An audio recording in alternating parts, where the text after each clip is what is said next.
ஸ்ரீஹரிக ஸ்ரீமத் வால்மீகி ராமாயணம். ஸ்ரீராமர் காட்டிற்கு போக கட்டளையிடப்படுகின்றார். ஸ்ரீராமர் காட்டிற்கு செல்கிறார். ஜனங்கள் அவரை பின்தொடர்ந்து செல்கின்றார்கள். அவர் தமசா நதிக்கரையை அடைகின்றார். சர்க்கம் 46.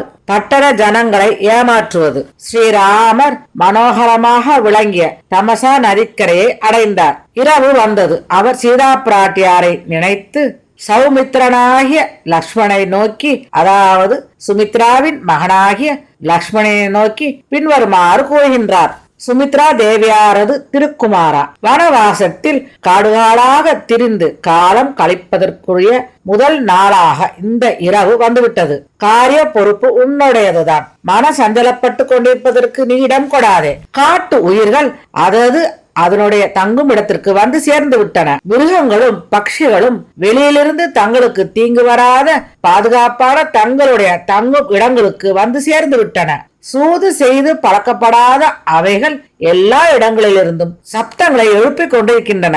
அதை நீ கவனித்துப் பார். திருத்தந்தையின் ஆட்சிக்கு உட்பட்ட அயோத்தி மாநகரத்தில் இருந்த ஆண் பெண்கள் எல்லாரும் இங்கு வந்துவிட்ட நம்மை நினைத்து இப்பொழுது துயரப்பட்டு கொண்டிருக்கின்றார்கள் என்பதில் எனக்கு ஐயமில்லை. புருஷோத்தம, ஜனங்கள் சக்கரவர்த்தியாரிடத்திலும் என்னிடத்திலும் உன்னிடத்திலும் பரத சத்ருக்னர்கள் இடத்திலும் விசேஷமான திருக்கல்யாண குணங்களினாலேயே அசையாத பக்தி உடையவர்களாக இருக்கிறார்கள். திரு தந்தையாரை பற்றியும் மாது சிவமணியான திரு தாயை குறித்தும் நான் மிகவும் வருந்துகின்றேன். இடைவிடாமல் அழுது கொண்டிருக்கும் அவர்கள் இருவரும் கண்களை இழந்து விட்டவர்களைப் போல ஆகிவிடுவார்களோ என்று நான் எண்ணுகிறேன். என்றாலும் அதற்கு ஆறுதல் ஒன்று உண்டு.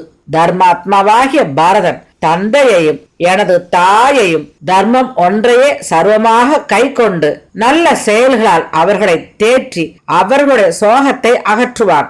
லக்ஷ்மணா, பரதனுடைய கருணை மிகுந்த சுவாபத்தை நான் கவனித்துள்ளேன். அதை நினைத்து தந்தையாரை குறித்தும் தாயாரை குறித்தும் மன வருத்தத்தை அடையாமல் இருக்கின்றேன். புருஷோத்தம, ஜானகிக்கு தீங்கு வராதபடி பாதுகாக்கும் விஷயத்தில் எனக்கு துணை தேவை. ஆனபடியால் என்னை பின்தொடர்ந்து வந்த உன்னால் செய்ய வேண்டிய கடமையாக இது இருக்கின்றது. சுமித்ரா தேவியின் திருக்குமாரா, இன்று இந்த இரவை சுகமாக கழிப்பதற்கு காய் கிழங்குகள் இருந்தாலும் நீரை மட்டும் குடித்து நான் இந்த இரவை கழிக்கப் போகின்றேன். இதுதான் எனக்கு நல்லது என்று தோன்றுகிறது. ஸ்ரீராமர் மேற்கண்ட விதமாக சௌமித்ரரிடம் கூறிவிட்டு சுமந்திரரை நோக்கி பின்வருமாறு கட்டளையிட்டார். அன்பரே, நீர் குதிரைகளிடத்தில் ஜாக்கிரதை உடையவராக இருங்கள். சூரியன் அஸ்தமனம் ஆன பின்பு சுமந்திரர் குதிரைகளை கட்டிவிட்டு அவைகளுக்கு தேவையான புல்லை அழித்து மேலே ஆக வேண்டிய காரியங்களை கவனித்தார். சாரதியான சுமந்திரர் மங்களமான சந்தியை உபாசித்து நடைபெற்று கொண்டிருந்த இரவின் இருளை உத்தேசித்து உடனே ஸ்ரீராமர் உறங்குவதற்கு உண்டான ஏற்பாடுகளை சௌமித்திரனான லக்ஷ்மணருடன் சேர்ந்து செய்தார். ஸ்ரீராமரும் தமசா நதிக்கரையில் மரத்தின் இலைகளால் அமைக்கப்பெற்ற தன்னுடைய படுக்கையை சௌமித்திரனான லக்ஷ்மணனோடு இருந்து கவனித்தார். பிறகு அவர் தன்னுடைய மனைவியுடன் அந்த படுக்கையில் துயின்றார். லக்ஷ்மணர் தன்னுடைய தமையனார் தர்ம பத்னி சமேதராக அந்த படுக்கைக்கு சென்று நன்கு உறங்கிக் கொண்டிருப்பதை கவனித்தார். அதன் பிறகு அவர் சுமந்திரரை அழைத்து கொண்டு அவருக்கு பாதுகாப்பான ஓரிடத்தில் அமர்ந்து கொண்டு அந்த சாரதிக்கு ஸ்ரீராமனது திருக்கல்யாண குணங்களை பற்றி பலவாறாக எடுத்துரைத்தார். தமசா நதிக்கரையில் ஸ்ரீராமுடைய திருக்கல்யாண குணங்களை பற்றிய கண் உறங்காமல் பேசிக்கொண்டிருந்த சௌமித்திரிக்கும் சாரதிக்கும் அந்த இரவு சுகமாக கழிந்தது. ஸ்ரீராமர் இப்படி பல பசு தொழுக்கள் கட்டப்பட்டு விளங்கிய கரைகளையுடைய தமசா நதிக்கு அருகில் அந்த இரவை பட்டணத்து ஜனங்களுடன் கூடி இருந்து கழித்தார். மகா தேஜவான ஸ்ரீராமர் மறுநாள் துயிலெழுந்தார். அந்த பட்டணத்து ஜனங்களை பற்றி தீர்க்கமாக ஆலோசனை செய்தார். பணிவிடை செய்வதையே சர்வமாக கொண்ட நல்ல ஒழுக்கமுடைய தம்பியாகிய லக்ஷ்மணரை பார்த்து இது விஷயமாக பின்வருமாறு கூறினார். சுமித்ரா நந்தனாய லக்ஷ்மணா, நம்மிடத்தில் பேரன்பு கொண்டவர்களான இவர்கள் இப்பொழுது இல்லற வாழ்விலும் மண் ஆசைகளிலும் பெண் ஆசைகளிலும் பொருள் ஆசைகளிலும் தங்களுடைய பற்றை முற்றிலும் ஒழித்தவர்களாக மரத்தின் அடியில் மெய்மறந்து துயில்கிறார்கள். இவர்களை பார். இந்த பட்டணத்து ஜனங்கள் நம்மை திரும்பி அழைத்து போகும் விஷயத்தில் மிகவும் தீர்மானமாக இருக்கிறார்கள். அவர்கள் அவர்களுடைய உயிரை மதிக்கவில்லை, அவர்களுடைய உறுதியை விடமாட்டார்கள். இவர்கள் மெய்மறந்து தூங்கிக் கொண்டிருக்கும் பொழுதே நாம் ரதத்தில் ஏறி இடையூறு இல்லாமல் விரைவாக தூர பிரதேசத்திற்கு சென்று விடுவோம். இஷ்வாகு வம்சத்து ராஜதானி நகரவாசிகளும் என்னிடத்தில் பேரன்பு கொண்டவர்களாய் இப்பொழுது மரத்தின் அடியில் படுத்து உறங்கிக் கொண்டிருக்கும் இவர்கள் சீக்கிரம் விழித்துக் கொண்டு விடுவார்கள். நகரத்தவர்களுக்கு ஏதேனும் கஷ்டம் ஏற்பட்டால் அந்த கஷ்டத்தை ராஜகுமாரர்கள் தான் தீர்த்து வைக்க வேண்டும். அப்படி இருக்கும் பொழுது இந்த ஜனங்கள் நம்மளோடு வந்து நம்மளுடைய கஷ்டத்தை அனுபவிக்க நாம் எல்லளவும் இடம் கொடுக்க கூடாது. லக்ஷ்மணர் மனித உருக்கொண்டு வந்திருக்கும் திரு தேவதையாகிய ஸ்ரீராமரை பார்த்து உடனே பின்வருமாறு கூறுகிறார். சர்வ சாட்சியாகிய சர்வஜரே, அடியனுக்கு இதுவே சரியாக தோன்றுகின்றது. உம்முடைய திருவுள்ளப்படியே நடக்கட்டும். அதன் பிறகு ஸ்ரீமானும் பிரபுவும் ஆகிய ஸ்ரீராமர் சுமந்திரரை பார்த்து பின்வருமாறு கூறுகிறார். காட்டிற்கு இப்பொழுதே நான் புறப்பட்டு போகின்றேன். ரதத்தை சித்தம் செய்யுங்கள். தன்னுடைய கடமையை செய்வதில் கால தாமதம் செய்யாத குற்றமற்ற அந்த சாரதியான சுமந்திரர் ரதத்தை அந்த சிறந்த குதிரைகளோடு ஆயத்தம் செய்து கொண்டு வந்து நிறுத்தினார். பிறகு அவர் ஸ்ரீராமரை நோக்கி கைகூப்பி வணங்கிய வண்ணம் பின்வருமாறு கூறுகிறார். மகாரதிகரே, மகாபாகுவே, தேவரீர் ரதம் இதோ வந்து சித்தமாயிருக்கிறது. தேவரீர் சீதா பிராட்டியாரோடும் லக்ஷ்மணரோடும் இதில் ஏற வேண்டும். உம்முடைய திருவுளத்தில் நீர் எதை நினைக்கின்றீரோ அது கைகூடட்டும். ஸ்ரீராமர் தன்னுடன் வந்தவர்களான பிராட்டியாரோடும் லக்ஷ்மணரோடும் அந்த ரதத்தில் ஏறினார். வேகமாக ஓடும் நீரோட்டத்தை உடையதும் நீர் சுழிகளில் நிரம்ப பெற்றதுமாகிய தமசை நதியின் அக்கறைக்கு அவர்கள் போய் சேர்ந்தார்கள். ஸ்ரீமானு மகாபாகுமான அவர் ரதத்திலிருந்து கீழிறங்கினார். மிகவும் மன வருத்தத்தை அடைந்திருந்த அவர்களுக்கு நன்மையை தருவதும் நல்லதும் தற்கால கஷ்டத்திற்கு நிவர்த்தியாய் விளங்குவதுமான ஒரு சிறந்த உபாயத்தை தன்னுடைய மனதில் உறுதிப்படுத்திக் கொண்டார். ஸ்ரீராமர் பட்டணத்து ஜனங்கள் தான் எங்கிருக்கின்றேன் என்பதை அறியக்கூடாது என்று நினைத்தார். எனவே அவர் சாரதியை பார்த்து பின்வருமாறு கூறினார். சாரதியே, நீர் ரதத்தை எடுத்துக்கொண்டு வடக்கு முகமாக செல்லுங்கள். 2 நாழிகைக்கு வேகமாக சென்று ரதத்தை எதிர்முகமாக திருப்பி கொண்டு வாரும். பட்டணத்து ஜனங்கள் ரதத்தின் சுவடுகளை பார்த்து அது சென்ற வழியை அறியக்கூடாது. நான் நினைப்பதை புரிந்து கொண்டு அதற்கேற்றாற்போல் இந்த காரியத்தை செய்து முடியுங்கள்.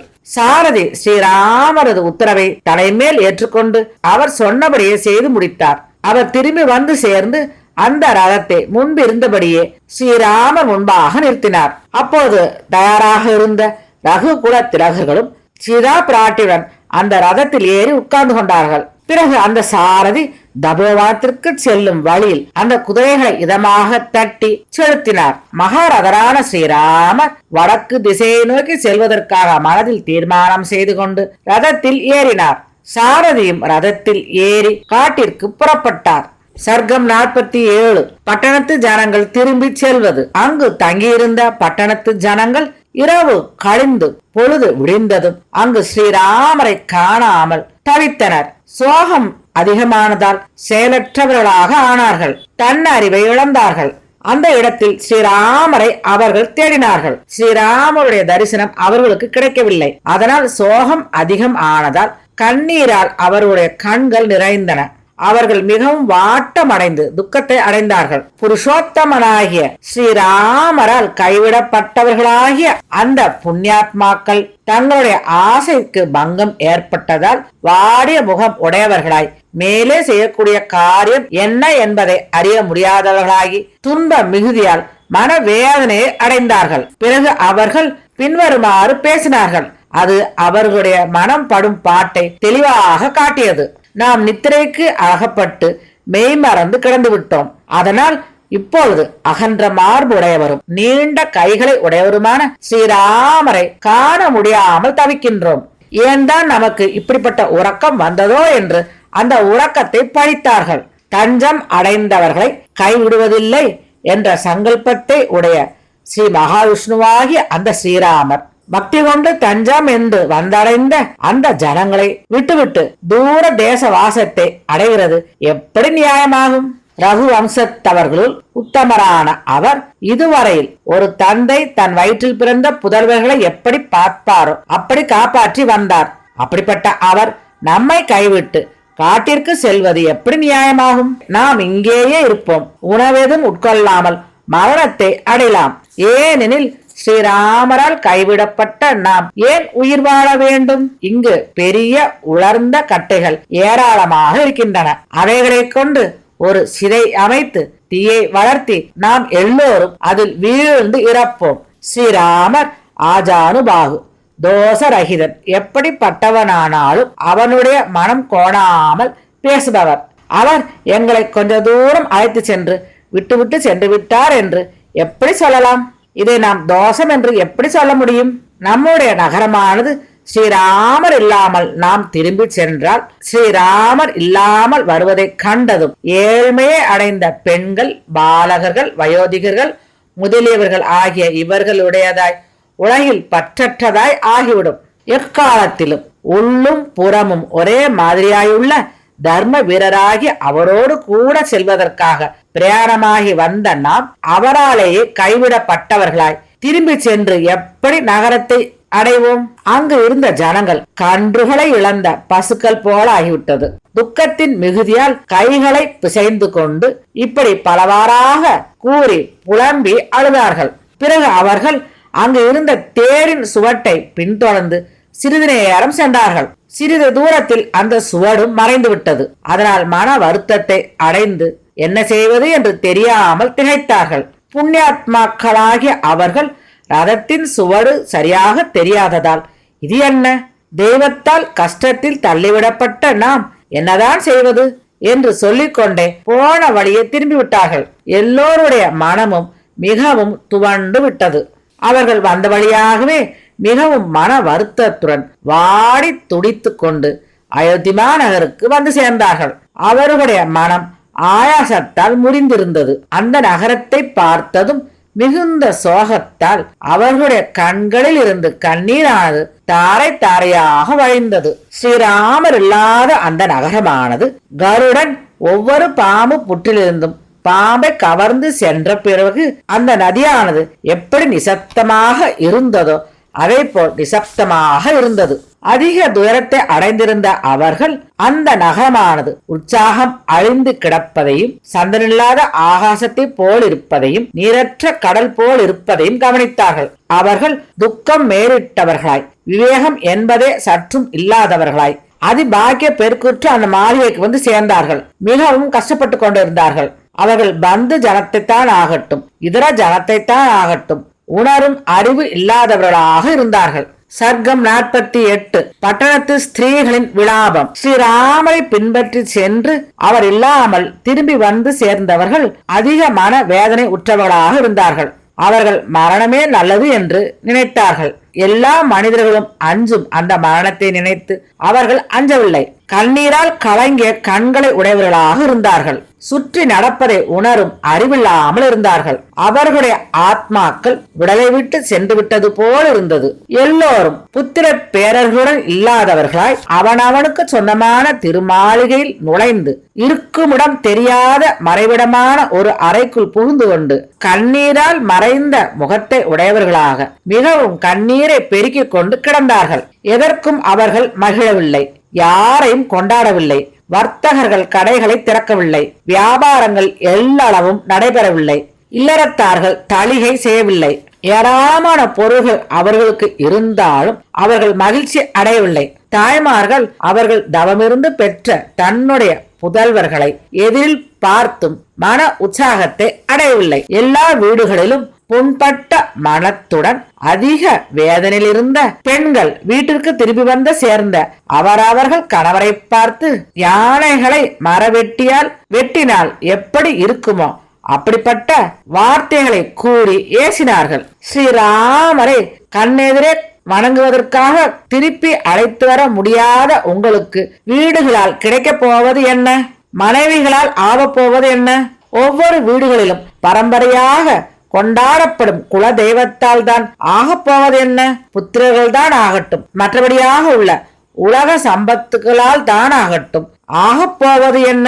சீதா பிராட்டியாரை அழைத்து கொண்டு சென்றுள்ள கௌஸ்த வம்சத்தவராகிய ஸ்ரீராமருக்கு காட்டில் எல்லா காலத்திலும், எல்லா இடத்திலும், எல்லா நேரங்களிலும் முழுமையான பக்தியுடன் எல்லா அளவும் குறைவின்றி செய்வதற்காக அவரை தொடர்ந்து சென்றிருக்கும் லக்ஷ்மணர் ஒருவர்தான் இந்த உலகில் கொடுத்து வைத்தவர். ஸ்ரீராமர் எந்தெந்த புண்ணிய தீர்த்தத்திற்கு சென்று தன்னுடைய அருட்கண்களால் பார்க்கிறாரோ அந்த நதிகளும் தாமரை ஓடைகளும் பொய்கைகளும் கொடுத்து வைத்தவைகள்.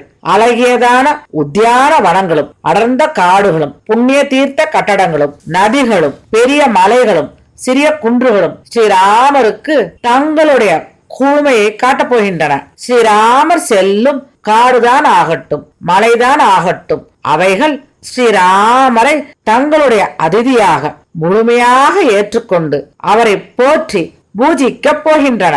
மலைகளும் தங்களுடைய இடத்திற்கு வந்திருக்கும் ஸ்ரீராமருக்கு காலமில்லாத காலமாக இருந்தாலும் தங்களுடைய கருணையால் சிறந்த பூக்களையும் பழங்களையும் அவருக்கு சமர்ப்பணம் செய்ய போகின்றன.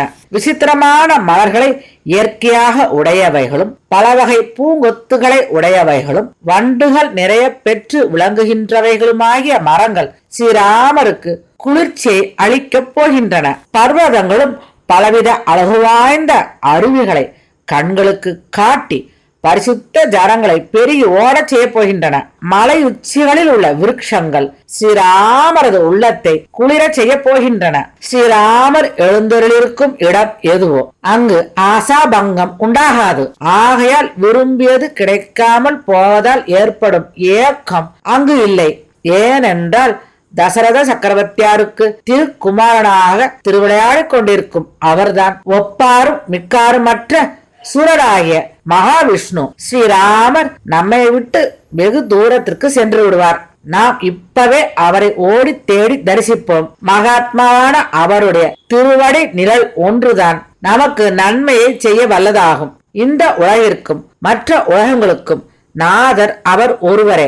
சரணம் புகும் இடம் அவரே. தஞ்சம் புகுந்தவர்களை கைவிடாது காத்தருளுபவரும் அவரே. நீங்கள் ஸ்ரீராமருக்கும் நாங்கள் சீதா பிராட்டியாருக்கும் தனித்தனியே திரு தொண்டுகளை செய்வோம். பட்டணத்து சுமங்கலிகள் துக்கம் மேலிட்டவர்களாய் தங்களுடைய கணவர்களிடம் மேற்கண்ட விதமாகவும் பின்வரும் விதமாகவும் பேசினார்கள். காட்டில் உங்களுக்கு உலக வாழ்க்கைக்கு தேவையான எல்லாவற்றையும் ஸ்ரீராமர் தருவார். சீதா பிராட்டியார் இந்த ஸ்ரீ சமூகம் அனைத்திற்கும் உலக வாழ்வுக்கு தேவையான சர்வத்தையும் அளித்தருள்வாள். இந்த ஜன சமூகம் முழுவதும் எந்த புண்ணியாத்மாவை நினைத்து நினைத்து துயரத்தால் வாடிக்கொண்டிருக்கின்றதோ அவருடைய நிந்தனைக்கு பாத்திரமானதும் அறிவீனத்தை நன்கு விளங்க காட்டுகின்றதுமாகிய இந்த நகரத்தில் வாசம் செய்வதில் யார்தான் மனதிருப்தி அடைய முடியும்?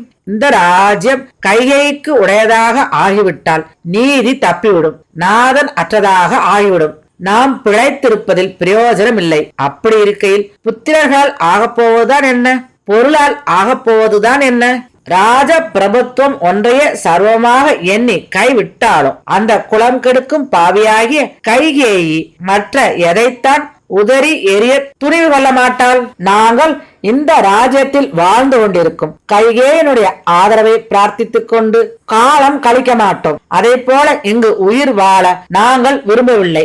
இதை எங்களுடைய பிள்ளைகள் மீது ஆணையிட்டு சொல்கின்றோம். யார் ஈவு இரக்கமில்லாதவளாகி சக்கரவர்த்தியாரது திருமகனை காட்டிற்கு ஓட்டிவிட்டாலோ அந்த தர்மத்தை துறந்துவிட்ட துஷ்டியை சார்ந்து யார் மன திருப்தியுடன் வசிப்பால்? இப்பொழுது இந்த கைகேயின் காரணமாக ஒவ்வொன்றும் ஆபத்துகளை அடைந்துள்ளது. ஆதரவற்றதாய் ஒழுங்கின்றி தருமாற்றம் பெற்றதாக முற்றிலும் அழிவை அடைய போகின்றது. ஸ்ரீராமர் வனவாசம் அடைந்திருப்பதால் சக்கரவர்த்தியார் பிழைத்திருக்க மாட்டார்.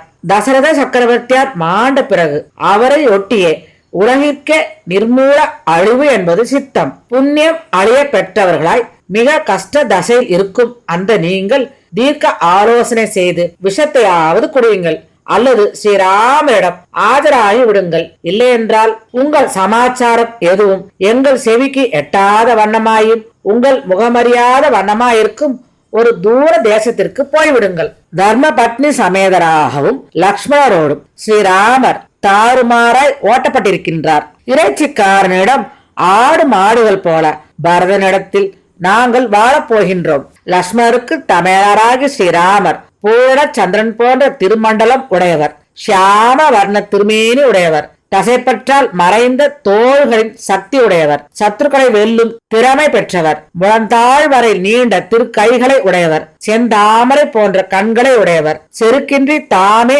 முன்பாக பேசுபவர். திகழும் கட்டளவு வாய்ந்த திருமேனி உடையவர். சொன்ன சொல் தவறாதவர். மகா சக்தி படைக்க பெற்றவர். சாது உலகுக்கெல்லாமும் சந்திரன் போல இனியவராக விளங்குகின்றார். புருஷோத்தமர் மதையானை போன்ற நடையுடையவர். மகாரதர். அவர் காடுகளில் சஞ்சரித்து இப்போதும் எப்போதும் பெருமை பெற்று விளங்குவார். நகரில் அந்த நகரவாசிகளாகிய ஸ்திரீகள் மேற்கண்ட விதமாக புலம்பிக் கொண்டு யமனுடைய வரவை அறிந்து உள்ளம் நடுக்கம் பெறும் சமயத்தில் எப்படி இருக்குமோ அப்படி துக்கத்தால் பரிதவித்து கூவி அழுதார்கள். வீடுகளில் பெண்கள் ஸ்ரீராமரையை நினைத்து இப்படி புலம்பி அழுது கொண்டிருக்கையில் சூரிய பகவான் மறைந்தார். இரவு தோன்றியது. அப்பொழுது அந்த நகரத்தில் தீ மூட்டுவது என்பது இல்லாததாக ஆனது. வேத கோஷமும் புராணம் ஓதுவதும் இல்லாததாக முற்றிலும் எங்கு பார்த்தாலும் இருட்டி கிடக்கின்றதாகவும் இருந்தது. அயோத்திமா நகரத்தில் எல்லா இடத்திலும் உற்சாகம் இழந்து காணப்பட்டது. கடைகள் எல்லாம் மூடப்பட்டு கடை பண்டங்கள் எல்லாம் உள்ளேயே இருந்தது. அயோத்திமா நகர் நட்சத்திரங்கள் அற்ற ஆகாயம் போல் இருந்தது. பெண்கள் அவர்களுடைய வயிற்றில் பிறந்த பிள்ளையையோ உடன் பிறந்த சகோதரனையோ காட்டிற்கு ஓட்டிவிட்டால் எப்படி இருக்குமோ அதை போல ஸ்ரீராமருக்காக துயரப்பட்டார்கள். மிகவும் மனம் முறிந்தவர்களாக புலம்பி தேம்பி அழுதார்கள். ஏனெனில் அவர்களுக்கு ஸ்ரீராமர் ஒருவர்தான் வயிற்றில் பிறந்த புதல்வர்களை விட மேம்பட்டவராக விளங்கினார். அப்பொழுது அந்த அயோத்திமா நகரமானது நீரெல்லாம் வற்றி போய்விட்ட சமுத்திரத்தை போலவும் பாடல் உற்சாகம் ஆட்டம் வாத்தியம் இவைகள் இல்லாததாய் உற்சாகம் குன்றியதாய் மூடி கிடக்கும் கதவுகளை உடையதாகவும் இருந்தது. சர்க்கம் 49. கோமதி முதலிய நதிகளை தாண்டுவது. தந்தையின் கட்டளையை நிறைவேற்றுவதில் உறுதியாக இருந்த புருஷோத்தமனான ஸ்ரீராமர் அந்த இரவு பொழுது விடுவதற்கு முன்பேயே நெடுந்தொலைவுக்கு சென்று விட்டார். அப்படி பிரயாணம் செய்து கொண்டிருந்த அவருக்கு இரவும் சுகமாக கழிந்தது. பல கிராமங்களும் நகரங்களும் நாடுகளும் அடங்கிய பெரிய தேசத்தின் எல்லைக்கு, அதாவது தென் கோசல தேசத்தின் எல்லைக்கு வெளியே வந்து சேர்ந்தார். பிறகு அங்கு புண்ணியகரமாகிய காலை சந்தியாவந்தனத்தை செய்தார். நன்றாக உளப்பட்டிருக்கும் நிலங்களை உடைய கிராமங்களையும் புஷ்பங்கள் தளிர்த்து மலர்ந்திருக்கின்ற உத்தியான வனங்களையும் கண்குளிர கண்டுகொண்டு கிராம வீடுகளில் வசிக்கும் ஜனங்களுடைய பின்வரும் மொழிகளை கேட்ட அவர் சத்தமில்லாமல் நடையுடைய சிறந்த குதிரைகளோடு தான் இருப்பதை பிறர் அறியக்கூடாது என்று மறைவான ஒரு இடத்துக்கு சென்று நின்று கொண்டார். கருணை அற்றவன யாவராலும் பழிக்க பெற்றவளாகிய கைகேயி தேவியாருக்கு இந்த உலகில் தர்மத்தையே சர்வமாக கொண்டுள்ள சக்கரவர்த்தியார் கொடுத்த தர்ம வரத்தால் யாவருக்கும் மனவேதனை தருகின்ற ஒரு காரியம் நடந்துவிட்டது. ஐயோ என்ன கஷ்டம்!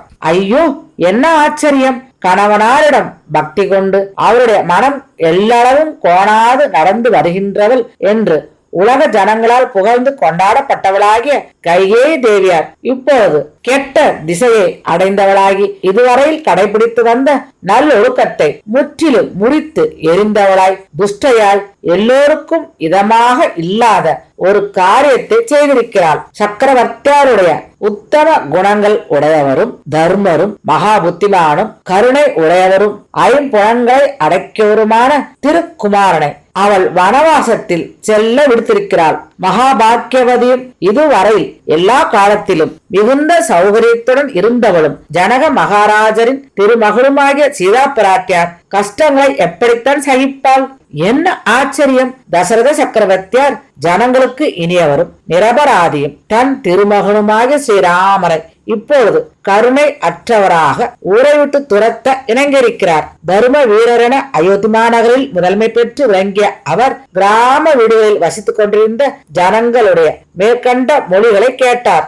இப்படி அவர்கள் கூறியதை கேட்டுக்கொண்டே கோசல நாட்டின் கிராமங்களை கடந்தார். அதன் பிறகு குளிர்ந்த நீரை உடைய வேத ஸ்ருதி என்ற நதியை கடந்து அகஸ்திய மாமுனிவர் வசித்துக் கொண்டிருக்கும் திசையை நோக்கி சென்றார். நீண்ட காலம் யாத்திரை செய்து அதன் பிறகு குளிர்ந்த ஜலத்தை உடையதும் இரு கரைகளிலும் பசுமாடுகள் பல நிறைய பெற்றதும் சமுத்திரத்தை நோக்கி ஓடிக்கொண்டிருக்கின்றதுமாகிய கோமதி என்ற நதியை தாண்டினார். ஸ்ரீராமர் கோமதி என்ற நதியை கடந்த பின்னர் விரைவாக செல்லும் குதிரைகளோடு மயில்களாலும் அன்னங்களாலும் ஒழித்துக் கொண்டிருக்கும் சியந்திகை என்ற நதியை தாண்டினார். அப்பொழுது ஸ்ரீராமர் வைதேகியாருக்கு தான் கடந்து சென்ற தேகத்தை பற்றி எடுத்து கூறினார். முற்காலத்தில் மனு சக்கரவர்த்தியாரால் இஸ்வாகுவின் பொருட்டு அளிக்கப்பட்டதாகவும் நீர்வள நிலவளங்கள் பொருந்தி பொருள் அதிகம் பெற்ற அநேக நாடுகள் உடையதாக உள்ள எல்லாவற்றையும் எடுத்துரைத்தார். சாரதியிடம் அவர் அடிக்கடி பேசினார். அவருடன் அடிக்கடி சம்பாஷணை செய்தார். அவர் சாரதியே சுமந்திரரே என்று அழைத்து பின்வரும் மொழியை கூறினார். நான் திரும்பவும் தாயாருடனும் தந்தையாருடனும் இருக்கின்றவனாகி சரையூ நதியினுடைய பூக்கள் மலர்ந்து மனம் கமல்கின்ற வனத்தில் புகுந்து வேட்டையை எப்பொழுது செய்வேன்? இந்த உலகில் வனத்தில் நடக்கும் இந்த வேட்டையானது ராஜ ரிஷி கணங்களால் ஒப்புக்கொள்ளப்பட்டது. ஓய்வு சமயங்களில் இது அனுஷ்டிக்கத்தக்கது. இதில் எந்த தோஷமும் இல்லை. அப்படிப்பட்டதும் உலகில் மானிடர்களால் ஒப்புக்கொள்ளப்பட்டதும் வில்லாளிகளான ராஜரிஷிகளுக்கு விளையாட்டில் பொழுதுபோக்குவதற்காக விதிக்கப்பட்ட காலத்தில் அதிக விருப்பமாயிருக்கும் வேட்டையை சரையூ நதியை சார்ந்த வனத்தில் மிகவும் நான் விரும்புகின்றேன். இஸ்வாகு வம்சத்தவரான ஸ்ரீராமர் சாரதியான சுமந்திரருடன் மதுரமான சொற்கொண்டு இப்படிப்பட்ட சம்பாசனையை செய்து கொண்டு அந்த வழியை கடந்தார். சர்க்கம் 50.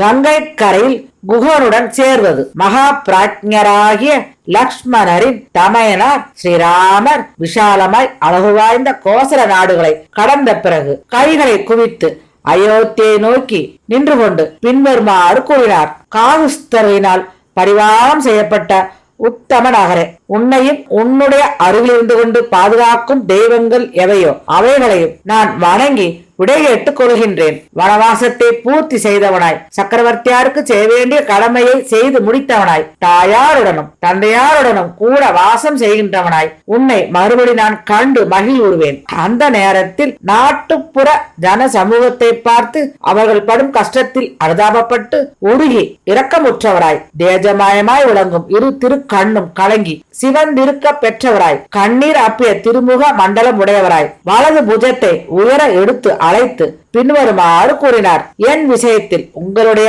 அனுதாபமாகிறது. அருள் உள்ளபடியே என்னால் கிரகிக்கப்பட்டது.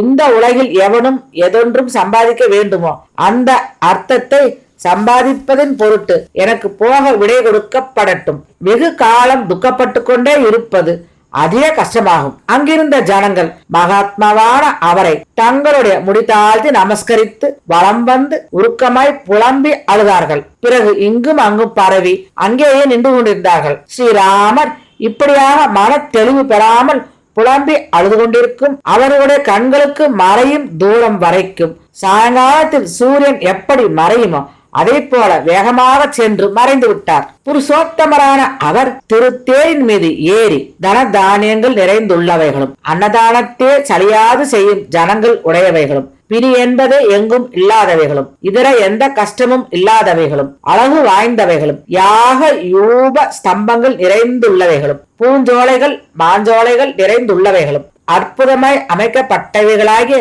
நீர் நிறைந்த குளங்களை உடையவைகளும் குறைவற்றதும் நோவற்றதுமாகி வாழ்வுற்று மனதிருப்தி கொண்ட ஜனங்கள் நிறைந்துள்ளவைகளும் இடையர்களும் பசுமாட்டு தொழுக்களும் நிறைந்துள்ளவைகளும் இதர மன்னர்களுக்கு அணுக ஒண்ணாதவைகளும் வேத கோஷங்களால் எங்கு பார்த்தாலும் ஒலிக்க பெற்று விளங்குகின்றவைகளுமாகிய கோசல நாடுகளை கடந்து சென்றார். ஏற்றுக்கொண்ட தொழில்களை எல்லாம் சரிவர செய்து முடிக்கின்றவர்களில் தலைமை பெற்று விளங்கும் அவர் மகிழ்ச்சியை விளைவிப்பதும் திகழ்ந்து விளங்குவதும் அழகு வாய்ந்த உத்தியானங்களால் நிறைய பெற்று விளங்குகின்றதும் அரசர்கள் கண்குளிர பார்த்து கொண்டாடத்தக்க காட்சியாயும் இருக்கும் ராஜ்யத்தை வழிபோக்கர்கள் செல்லும் வழியாகவே சென்று கடந்தார்.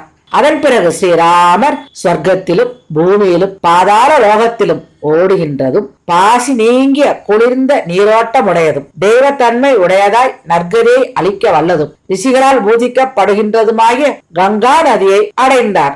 அந்த கங்கா நதிக்கு அருகில் அழகு வாய்ந்த புண்ணிய ஆசிரமங்கள் நிறைந்து விளங்கியது. தகுந்த காலத்தில் அப்சரஸ்களால் ஜலக்கிரீடை செய்யப்பட்ட நீர் நிறைந்த மடுக்களை உடையதாக இருந்தது. அது மிகவும் ஆரோக்கியத்தை அளிக்க வல்லது. தேவ தானவ கந்தர்வர்களாலும் கிண்ணர்களாலும் கொண்டாடப்பட்டதாக இருந்தது. அநேக கந்தர்வ பத்தினிகளால் கொண்டாடப்படுகின்றது.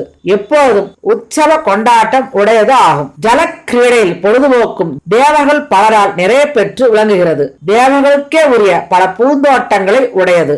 மாணவர்கள் காரணமாக ஆகாசத்தை அடைந்ததும் திரிலோக பிரசித்தி உடையதும் தேவர்களுக்கு உரிய தாமரைகள் மலர்ந்த நதியையும் அலைகள் மோதுவதால் உண்டாகின்ற உக்கிரமான பேரொளிகளை உடையதும் நுரை என்னும் நிர்மலமாகிய புன்னகை பொருந்தியதும் ஓரிடத்தில் கங்கை யமுனை சரஸ்வதி ஆகிய இந்த 3 நதிகளின் சங்கம ஜலத்தை உடையதும் சில இடங்களில் ஆழ்ந்த நீர் சுழிகளில் அல்லது ஜலாவர்த்தங்களால் அழகு வாய்ந்து விளங்குகின்றதும் சில இடங்களில் பக்தியை விளைவிக்கும் தன்மையாய் அசைவற்று இருப்பதும் சில இடங்களில் வேகமாக ஓடிக்கொண்டிருக்கும் அபரிமிதமான ஜலத்தை உடையதும் சில இடங்களில் பக்தி விளைவிக்கும் தன்மையை அடைந்து சப்தமாயிருக்கின்றதும் சில இடங்களில் பயங்கரமான ஒளியை உடையதும் தேவர் கூட்டங்களால் ஸ்நானம் செய்யப்படும் ஜலத்தை உடையதும் சில இடங்களில் நிர்மலமாகிய தாமரை புஷ்பங்களால் நிறைந்துள்ளதும் சில இடங்களில் விசாலமான மணல் கரைகளை உடையதும் சில இடங்களில் நிர்மலமான கூழாங்கல்களை உடையதும் அன்னங்களும் சாரசங்களும் சந்தித்துக் கொண்டிருக்க பெற்றதும் சக்கிர வாகங்களால் கூவ பெற்றதும்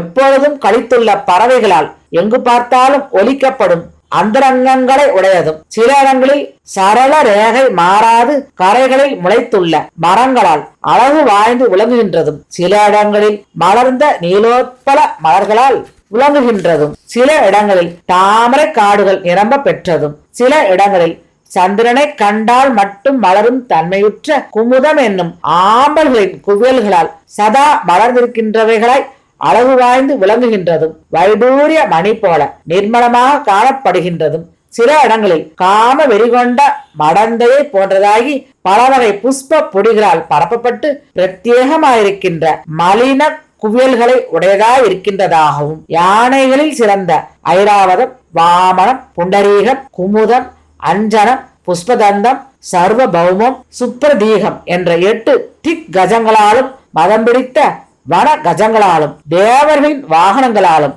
ஓயாது ஒலிக்க பெற்ற வன் பிரதேசங்களை உடையதும் சிறந்த ஆபரணங்களாகிற பழங்களாலும் புஷ்பங்களாலும் துளசி முதலிய தளிர்களாலும் அழகாய் கட்டப்பட்ட படித்துறைகளாலும் அதை போலவே மீன்களாலும் அழகு வாய்ந்து விளங்குகின்றதாய் வெகு சிரத்தை கொண்டு அலங்கரிக்கப்பட்ட மடந்தையை போலிருக்கின்றதும் கங்கா தீர்த்தத்தில் மாத்திரம் கிடைக்கின்றதாகிற ஒருவித மீன்களாலும் முதலைகளாலும் நீர் நாகங்களாலும் வசிக்க பெற்றதும் உலகத்தாராலும் போற்றி புகழ்ந்து கொண்டாடப்பட்டதாய் திருமாலின் திருவடிகளில் உற்பத்தி கொண்டதும் பாவமற்றதும் பிறர்களின் பாவங்களை போக்க வல்லதும் சகர மன்னரின் கொள்ளு பேரனாகிய பகீரதனுடைய தவத்தின் மகிமையால் சிவபெருமானது ஜடை முடியிலிருந்து இறங்கி வந்ததும் சாரசம் கிரௌஞ்சம் என்கிற நீர் பறவைகள் ஒலித்து கொண்டிருக்க பெற்றதும் சமுத்திரராஜனுக்கு பட்ட மகிழ்ச்சியாயுமாகிய அந்த கங்கா நதிக்கு மகாபாகுவான அவர் மிர்ஜாபுரம் என்னும் நகரத்தின் அருகில் அந்த காலத்திலிருந்த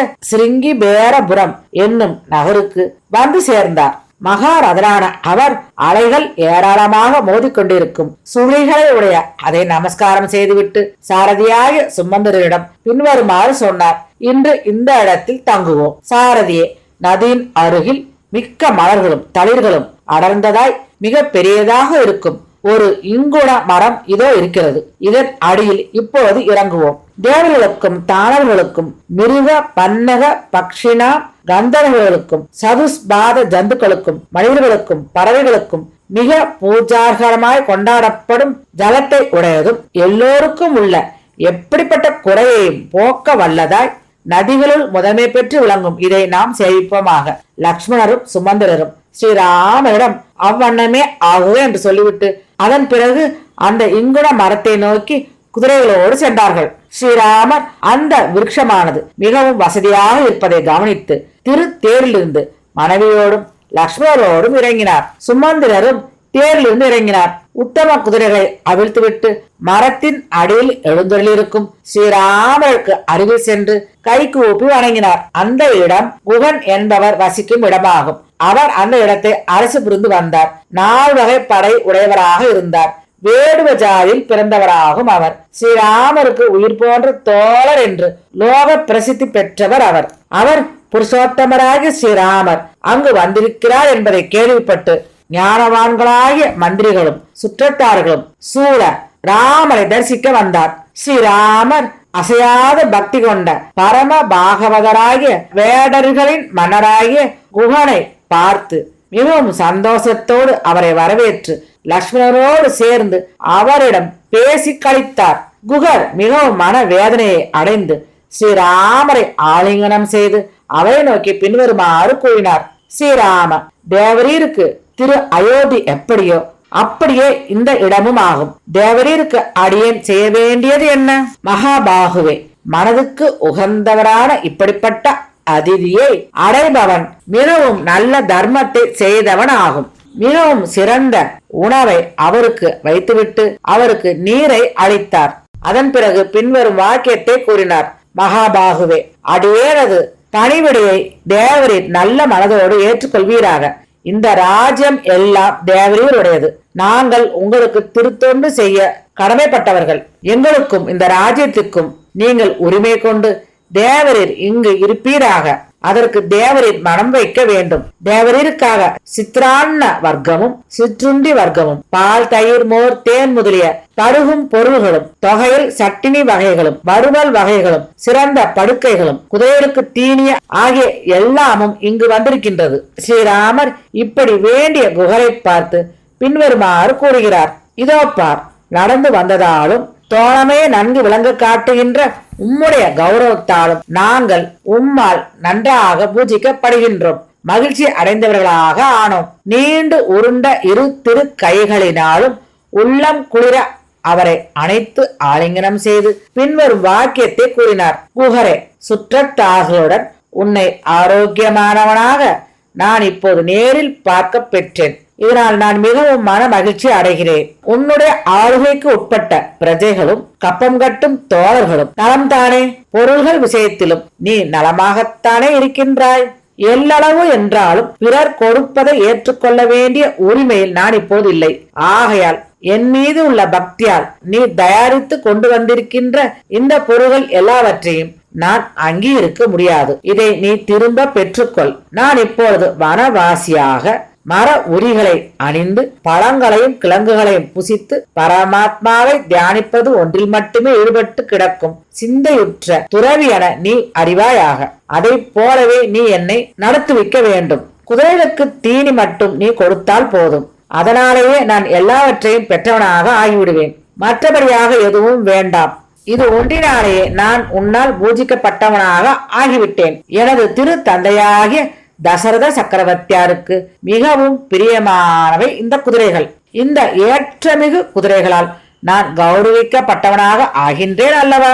உடனே குகர் அங்கிருந்த வேலைக்காரர்களை பார்த்து, சீக்கிரம் குதிரைகளுக்கு மாத்திரம் தேனியும் குடிக்க ஜலமும் கொண்டு வந்து கொடுங்கள் என்று கட்டளையிட்டார். ஸ்ரீராமர் உத்தரிய மர ஊரியை இடுப்பில் கட்டிக்கொண்டு மாலை சந்தியை உபாசித்தார். பின்னர் அவர் லக்ஷ்மணரால் கொண்டு வரப்பட்ட நீரை மாத்திரம் உணவாக கொண்டார். லக்ஷ்மணர் பூமியில் தன்னுடைய மனைவியுடன் படுத்திருக்கும் அவருடைய திருவடிகளை சுத்தமாக துடைத்துவிட்டு அதன் பிறகு மரத்தை அடைந்து அதை பிடித்து கொண்டு நின்று காவல் புரிந்தார். குகரும் சாரதியும் லக்ஷ்மணனுடன் சேர்ந்து இருந்தார்கள். அவர்கள் ஸ்ரீராமனது திருக்கல்யாண குணங்களை பற்றி பேசிக்கொண்டு வில்லும் கையுமாய் வெகு ஜாக்கிரதையுடன் இருந்து இரவு முழுதும் கண் விழித்து காத்து கொண்டிருந்தார்கள். சுகத்திற்கே உரியவரும் நல்ல அறிவு உடையவரும் புகழ் பெற்றவரும் மகாத்மாவும் தசரத சக்கரவர்த்தியின் திருமகனும் இப்பொழுது அந்த இடத்தில் உறங்கிக் கொண்டிருக்கின்றவருமான ஸ்ரீராமருக்கு அந்த இரவு மிகவும் நீண்டதாக கழிந்தது. சர்க்கம் 51. குக லக்ஷ்மண சம்வாதம். குகர் பணிவிடைக்காரர்களிடம் சாதாரணமாக உள்ள எஜமான் கண்முன் ஊக்கம் பின் தூக்கம் என்கின்ற கபடத்தன்மை எல் அளவும் இல்லாதமையால் தமையாருடைய சௌகரியத்தின் பொருட்டு கண் விழித்து கொண்டிருந்த வண்ணமே இருந்த ரகுகுல பிள்ளையாகிய அந்த லக்ஷ்மணரை பார்த்து அவருடைய சிரமத்தை பார்த்து மிகவும் பரிதவித்து பின்வரும் மொழியை சொன்னார். ஐயா சக்கரவர்த்தி குமாரா, தேவரிற்காக இதோ இருக்கும் இனிய படுக்கை கொண்டு வந்து வைக்கப்பட்டிருக்கிறது. இதில் சுகமாக கவலையின்றி சற்று உறங்குங்கள். இந்த வனத்தில் எப்போதும் சுற்றி வரும் அடியனுக்கு தெரியாமல் நடக்கக்கூடிய சம்பவம் ஒன்றும் இல்லை. மிகப்பெரிய நால்வகை படையையும் நாங்கள் எதிர்க்க வல்லவர்களாக இருக்கின்றோம். இது நிச்சயம். அதை கேட்ட லக்ஷ்மணர் அப்போது அவருக்கு பின்வரும் பதிலை கூறினார். மாசற்றவனே, தர்மம் ஒன்றையே சர்வமாக சிந்தையில் பற்றி இருக்கும் உன்னால் பாதுகாக்கப்படும் எல்லோரும் நாங்களும் இப்பொழுது இந்த இடத்தில் மனக்கவலை உடையவர்களாக இல்லை. தாசரதியார் ஸ்ரீராமர் சீதா பிராட்டியாருடன் தரையில் படுத்திருக்கையில் சோம்பேறித்தனம்தான் ஆகட்டும், வயிற்றுப்பாடுதான் ஆகட்டும், தேக சௌக்கியம்தான் ஆகட்டும், என்னால் எப்படி அடைய முடியும்? இது எப்படி எனக்கு ஏற்றவேளாகும்? யார் தேவ அசுரர்கள் எல்லோராலும் போரில் எதிர்க்க முடியாதவரோ அவரை சீதா பிராட்டியாருடன் புற்களில் சுகமாக உறங்கிக் கொண்டிருக்கின்றவராய் நீ உன் கண்ணெதிரே பார்க்கின்றாய். ஒப்பாரும் இக்காரும் இல்லாதவரும் அவருக்கே உரிய திருக்கல்யாண குணங்களை உடையவரும் உலகுக்கு அபிராமராய் விளங்குகிறவரும் தசரத சக்கரவர்த்தியாருக்கு வேத பாராயணங்களின் தர்ம பயனாலும் பற்பல நியமங்களாலும் திருக்குமாரனாய் விளங்குகின்றவர் எவரோ அவர் இவர். இவர் வனத்தில் இருப்பதால் சக்கரவர்த்தியார் வெகுகாலம் பிழைத்திருக்க மாட்டார். அதனால் பூமகளும் விரைவில் கணவரை பறிகொடுத்தவளாக ஆகப் போகிறாள். ராஜபக்தியுள்ள ஜனங்களால் நிறைய பெற்றதும் உற்சவ காட்சிகளால் பிரியமாய் விளங்குகிறதுமாகிய அந்த நகர் சக்கரவர்த்தியாரை பறிகொடுத்து பாலாக போகிறது. ஆப்த தோழா, ஸ்திரீகள் கூவி கூவி குரலிட்டு அழுதுவிட்டு சிரமத்தால் ஓய்ந்து கிடப்பார்கள் எனவும் ஸ்ரீராமரது திருமாளிகை நிசப்தமாய் கிடக்கின்றது எனவும் நான் எண்ணுகிறேன். சக்கரவர்த்தியாரும் கோசலையாரும் எனது மாதாவுமாகிய அவர்கள் எல்லோரும் என்னமோ இன்று இரவு கூட பிழைத்திருக்க மாட்டார்கள் என நான் பயப்படுகிறேன். எனது மாதா சத்ருக்கனுடைய ஞாபகத்தால் பிழைத்திருக்கிறாளோ என்னமோ. தனி வீர புதல்வனை பெற்ற கோசலையார் இந்த கஷ்டத்தாலேயே இப்பொழுது மாண்டு விடுவாள். தெய்வத்தன்மை உள்ள உத்தம புருஷனாகிய புதல்வனை காண பெறாதவராகிவிட்ட மகாத்மாவாகிய சக்கரவர்த்தியாருடைய ஆத்மா திருமேனியில் எவ்வாறு தங்கியிருக்க போகிறது? சக்கரவர்த்தியார் மரித்தவுடன் கோசலையார் இறப்பார். அதன் பிறகு எனது தாயும் மரணம் அடைவாள். எனது திருத்தந்தையார் ராஜ்யத்தில் ஸ்ரீராமரை திரு அபிஷேகம் செய்து வைக்க முடியாது. மனோரதத்தை அடையாதபடியால் இறந்தே விடுவார். நிகழ்ந்தது. அந்த காலம் வரும்பொழுது சிரம கைங்கரியங்கள் எல்லாவற்றிலும் கொடுத்து வைத்தவர்கள்தான் இறந்துவிட்ட சக்கரவர்த்தியாராகிய தந்தையாருக்கு சிரம கைங்கரியம் செய்வார்கள். எனது திருத்தந்தையின் அழகிய சக்கரவர்த்தினிகளின் அமைப்பினை பெற்றதும் நன்கு பிரிக்கப்பட்ட ராஜ வீதிகளை உடையதும் ஜனங்கள் வசிக்கும் அரண்மனைகள் போன்ற திருமாளிகைகளாலும் அரண்மனைகளாலும் நிறைந்துள்ளதும் எங்கு பார்த்தாலும் சிறந்த கனிகா எனும் மல்லிகை புஷ்பங்களால் அலங்கரிக்கப்பட்டு விளங்குகின்றதும் ரதங்களும் குதிரைகளும் யானைகளும் நிறைந்துள்ளதும் வாத்திய கோஷங்கள் முழங்க பெற்றதும் மங்களங்கள் எல்லாவற்றாலும் நிறைந்ததும் குறைவு நோவு இந்த இரண்டும் இல்லாமல் வாழ்வுற்று மனதிருப்தி கொண்ட ஜனங்களால் வசிக்க பெற்றதும் தோப்புகளும் தோட்டங்களும் நிறைந்துள்ளதும் பல ஜனங்கள் கூட்டம் கூடி நடைபெறும் திருவிழாக்களால் விளங்குவதுமாகிய ராஜதானியில் கிருத கிருத்தியர்கள் சஞ்சரிக்கப் போகிறார்கள். தசரத சக்கரவர்த்தியார் பிழைத்திருப்பாரா? நாங்கள் வனவாசம் முடிந்து மீளவும் வந்து சேர்ந்து தர்மசீலராகிய மகாத்மாவை தரிசித்து மகிழ்வோமா? சொன்னபடியே காரியத்தை செய்து முடித்து விட்டமையால் இவர் வனவாசம் முடிந்த அளவில் நாங்கள் மன திருப்தி கொண்டவருடன் கூட அயோத்தியில் புகுவோமா? மனவேதனையுற்று புலம்பி அழுது கொண்டு பக்கலில் காத்து நின்று கொண்ட வண்ணமே இருந்த மகாத்மாவும் சக்கரவர்த்தி குமாரராகிய லக்ஷ்மணருக்கு அந்த இரவு கழிந்தது. பிரஜைகளின் அபிமானத்திற்கு உரியவரான சக்கரவர்த்தி திருக்குமாரன் தகப்பனாரிடத்திலும் தமையனாரிடத்திலும் உள்ள வாத்சல்யத்தால் அன்பினால் மேற்கண்ட விதமாக உள்ளத்தில் உள்ளதை உள்ளபடியே உரைக்கையில் குகர் நோவுற்ற சிவந்து வீங்கி எரியும் ரணத்தால் காயம்பட்ட யானையைப் போல கண்ணீரை வடித்தார்.